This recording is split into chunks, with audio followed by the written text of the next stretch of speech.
same infrastructure that's used basically everywhere, right? The only difference is, right? As Frank Muscarello puts it, failure is the best thing that ever happened to him. At 22, he started a company buying and reselling used IT equipment and grew it to 100 employees and $20 million in sales.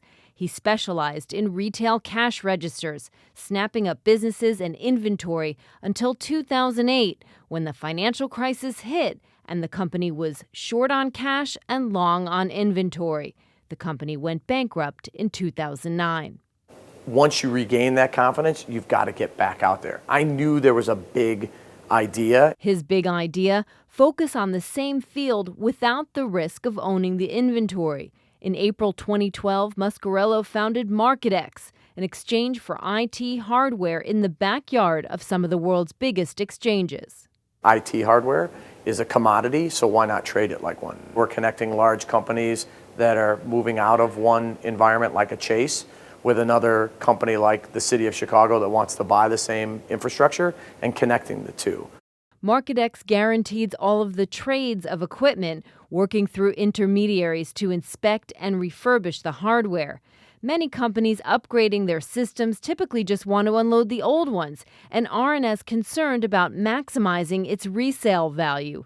Helping companies determine that value is one of the ways Muscarello is hoping to create buzz about his startup.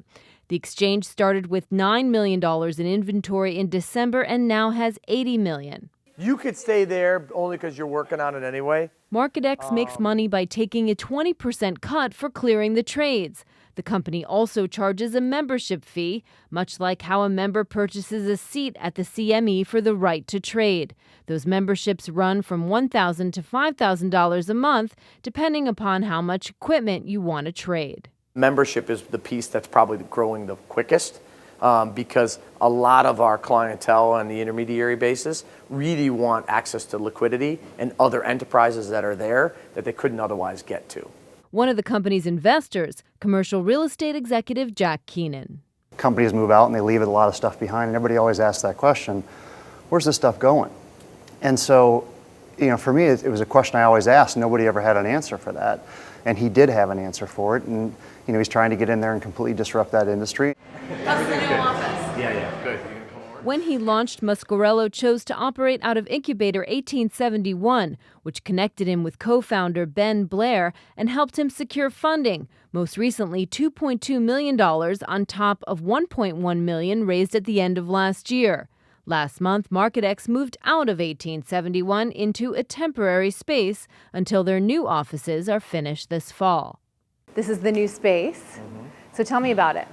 So it's about 2,600 square feet, enough for 28 employees. MarkITx currently has 11 full-time employees and plans to hire another 10 in the next year and a half, mostly in business development. Muscarello's goal is to have $100 million in inventory on the site by the end of the year, tapping into what he says is a $320 billion global market for used IT equipment. He says MarkITx could eventually be a billion-dollar business, but he's betting on a buyout before then. Globally, everybody's buying the same equipment. Everybody's buying from Cisco, everybody's buying from Apple, everybody's buying from IBM, but everybody uses technology differently, and so we're just trying to connect those two.